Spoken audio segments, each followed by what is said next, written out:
Afternoon, everyone, and welcome to Stock Market Today. It's Ali Corbin, Justin Nielsen here with a breakdown of the action in today's session, where we saw the weakness continue with the NASDAQ and small caps, especially hard hit today, Justin.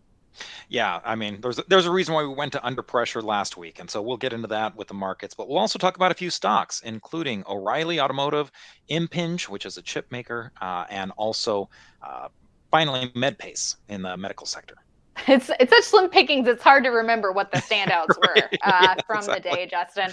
We'll get to those stocks, but first, let's take a look at the major indexes. The NASDAQ down 1.5%. Same for the Russell 2000. Also, the S&P down 0.9% today, and the Dow holding up the best, down about 0.5% today, but the bleeding continues. And you were right, Justin, that call to going under pressure when we broke out of this sideways trading range, we're seeing that weakness continue today. Yeah, and I mean the thing is that there was a lot of things that hadn't gained traction. So really, that under pressure call wasn't like, oh, if you were really on margin, it was time to get off margin. This was like, Yeah. look, if you had anything, it was kind of a time to just, if you Some dipped your scraps, toe in, kind of trying to get that toe back out before it, kind of got frostbite. So Yeah. it's just been a rough market. And I mean, we had a decent rally here off the bottom in October, but it was a Especially very, for the Dow and, oh, somewhat for the absolutely. S&P. Yeah. Absolutely, but it certainly had some choppiness to it, and not very broad based. And so I think that's one of the big issues with this rally is it's been a stock picker's market. If you're lucky enough to get that 1 out of 20 breakout that is working, and not the 19 that don't, then you're doing okay. But it's hard to get the 1 out of 20. There's a lot of peril. And the market indexes, I mean, they're just looking a little bit sicker. Yeah, definitely vulnerable here. The Dow now coming down to test its 50-day line. It's been holding up better than the others. Also, taking a look at the Russell 2000 on its way to testing lower levels here, and not all too far away from its mid-October low. We can also take a look at the 10-year Treasury yield popping a bit here today. Yeah, that might have put some pressure on some stocks. A lot of times when the treasury is up, the treasury yield is up, then that can put some pressure on stocks. But really, I think there's a lot of other factors in play here. Certainly, uh, more attention is being shifted to, okay, with Powell getting so serious about really tamping down inflation, recession. It's really kind of not a matter of if, but when and how hard. And while Powell is kind of saying, hey, he still thinks a soft landing is possible, I think, as we get more of this data in, it's one of those things that investors have to weigh. How ugly could this get in terms of the recessionary pressure? People were talking about the inverted yield curve so long ago. It's almost like old news. A lot of these things have been kind of old news, and still, it's going to have an effect. It's going to take some time to get through. But one of the things that, no matter how dire the headlines get, one thing to remember is that the market is forward looking. And so a lot of times it's able to kind of look past, a few months. And so if this is kind of a shorter term recession, you could expect the market to kind of recover maybe before the signs of the economy do. So a lot to kind of unpack with what's happening in the technical action of the Right. stocks and indexes, because when it comes down to it, for us, making money is all about following that price, the supply and demand. Absolutely. And we're keeping our eyes peeled for those signals of improving conditions each and every day, and changing conditions in the meantime. And now let's take a look at XHB, the home builder ETF, taking a pretty hard hit here today, down 2% on the heels of some weak housing data. Yeah, so weak housing data, again, those recessionary fears. But what I wanted to point out here is, look, this is kind of the story that we keep on seeing. Just last week, I mean, it was looking like this was a breakout where it was getting some traction, and for a lot of us, that was like surprising. Like, what? With as much have as people have been talking about the mortgage rates increasing, and the inventory and all the problems, it was surprising to see that. But here we are. a few days later, and we've kind of lost all of those gains, and we're getting back below the 200-day moving average line. And you see this same pattern repeat in Yep. sector after sector. So that's one of the things Exactly. that's just making it tougher. Yeah, I constantly get the image of Charlie Brown and Lucy with the football and yanking it away, tricking him once again, time after time, time after time, time after time. I don't. Is there a different metaphor we can go with? Maybe, but that's just the one that really keeps sticking out in my head. I don't know about you, Well, Justin. I think it's fitting. So I mean, you know, if there's an analogy for one of the characters that just doesn't play the game with Lucy, I think that's what we're trying to suggest for our listeners and for our Yeah. subscribers is, hey, you know what? You don't have to kick the football each time. You don't have to try. You know, at a certain point, when you see Lucy smile, you know, Yeah, don't be the Charlie Brown. use Watch that the other indicator. Charlie Browns out Right, there. exactly. You know, Yeah. you sit on the sidelines. Yeah. So that's definitely, I think, where we're at. And one of the reasons why we've been saying, hey, if you're going to play, it's probably a time to be taking your profits a little bit quicker. Now, look, if you're doing a long-term play and you're doing diversified mutual funds and everything like that, look, Yeah, don't that's worry about different. it. And Bill O'Neill, the founder of IBD, he would say a lot of times in his book, How to Make Money in Stocks, look, you're down 20, 25% or more, and you buy more of those diversified mutual funds. But if you're in individual stocks, Right. those can get hit so much harder. And so you have to really change your tactics for those. And, Yeah. you know, that's where cash becomes king. Mm-hmm. Exactly. Yeah. And with those broadly diversified funds, time horizon matters too. Don't expect to make a quick buck.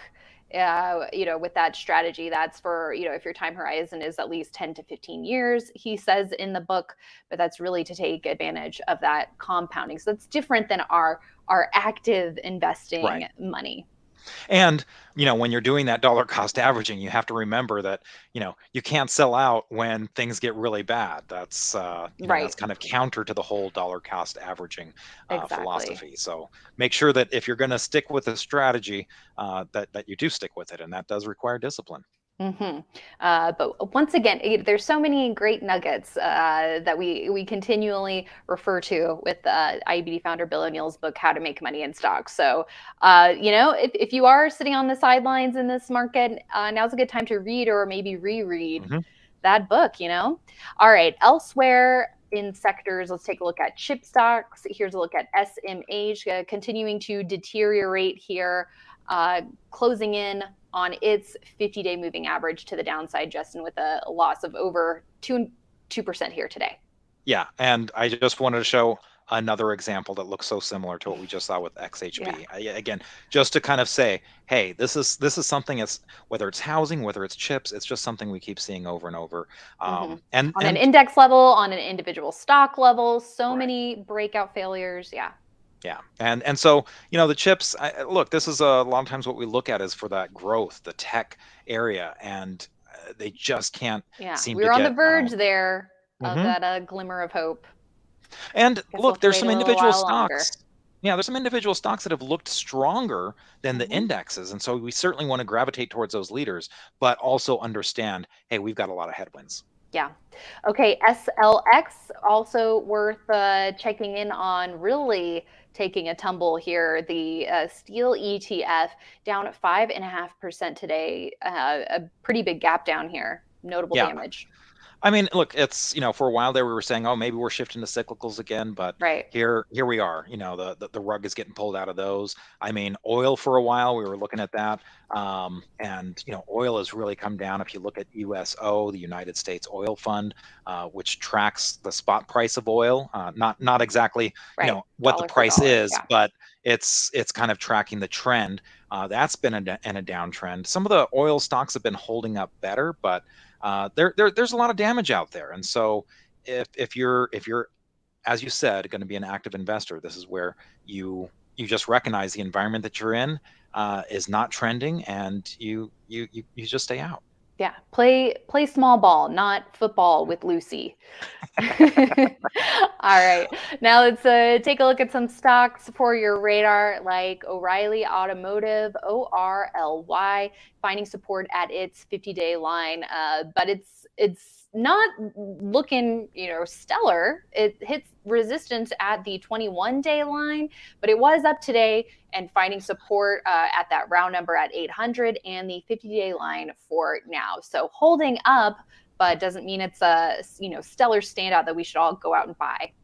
Right. I mean, again, you realize you have the headwinds, but one of the stocks, actually one of the groups that can do very well are these auto parts guys. That Mm-hmm. in a recessionary environment, when people are like, "Hey, look, I'm not going to go out and buy a new car. I'm going to be slapping band-aids on my old one." That's one of the areas where start looking at what might do well in recessionary times. And this has already kind of had a run. AutoZone, O'Reilly, they've been doing pretty good Yeah. for a while now, but. Keep your eyes on this. I mean, certainly the earnings are looking a little bit better on this. We're seeing, if you look at the estimates in 2023, there's so many stocks right now that are showing red there that are Right. or single digit gains. So this at least has a little bit more positive action that it's showing, and it's got that relative strength at Mm-hmm. 94. That's pretty good. Relative strength line, which is versus the S&P 500, also strong and near highs. Mm-hmm. Yeah, I mean, it has a lot going for it, but I guess you can clearly tell in the tone of my analysis here is just it's a time to be really picky, like Yeah. really, really picky with everything. But there are definitely stocks that we should be watching that are standing out, and O'Reilly is among them. Yeah, and it's certainly, I think, for a lot of us, our focus has been a little bit more on these pullbacks. If you're going range Mm-hmm. bound, you certainly don't want to be buying on the strength necessarily, because that's where it's Right. typically about to roll over. It's much better to be buying on the pullbacks and where you see that Mm-hmm. support. So right now, I think this 800 level for O'Reilly is a good level of support. So it's also just happens to correspond to that 10-week moving average line and the 50-day Mm-hmm. line. So that could be an area where you're on the other side, not buying on the strength, but buying on the pullback in Yep. something that's in an overall uptrend. Yeah. A lot to like there. Now let's take a look at the PI Impinj also pulling back to its 10-week line after showing some strength here, Justin. So this is a chip stock that's looking pretty good in these conditions. Yeah, very different from SMH that we looked at earlier. And these round numbers sometimes do appear over and over. So we just looked at O'Reilly with 800. Here we are with Impinj around 100. That's an area where it kind of created a base, just under 100, like right around 99, the top of that base, and it gapped up. And now it's just, it's holding those gains above there. So I like the fact that it's able to hold those gains from Mhm. that gap up. And, so far, when you look down at the bottom there and I always like to look at the volume, I'm seeing a little bit more spikes on the blue side as opposed to the pink side. And so those blue spikes are showing where buying is. Now, I always want to look up and see especially on the heavy volume days, what was the price action? Where was it closing in its range? But just that cursory look of, hey, there's some pretty decent volume here on the blue side, Mhm. does give me a little bit of hope that there is potentially accumulation going on here. And hey, it's got an accumulation distribution rating of B, which means that there is some Mhm. buying on volume happening when you look at it over the last 13 weeks. Right, a confirmation of that. So Justin, has this paused enough and pulled back close enough to this moving average to make it potentially actionable if it can get a little bit more juice, or does it need more time? Yeah, it's a little tough because this isn't an identifiable base, right? This is Mm, just and part of what ruined it is it looked like it was starting to go, and that was a little premature, unfortunately.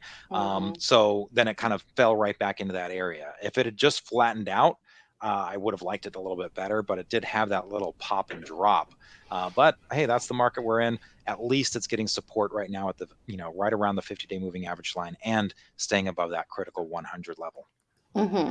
And we'll wrap things up with a look at Medpace, MEDP, medical research equipment name. It's right at a round number as well at 200, trying to find support, Justin, not quite making the case for support just yet. Yeah, and remember, it's not about that it has to come right to the line. We give these Hmm. wiggle room, Hmm. so so far I like that it's getting that support at 200. Now it did undercut a little bit the lows of that gap up, but it's still hanging in right around that area. So, this, and let's go ahead and take a step back to the weekly just real quick, because it's a little bit easier to see. When you look at that In big context. move that it Yeah. had on that weekly chart, the fact that it's really still in the upper part of the range of that week is one of the things that I'm looking at as a strength here. So it really hasn't given that much ground up. That's one of the things I like to see here, and that's causing the relative strength to still stay there right at the highs.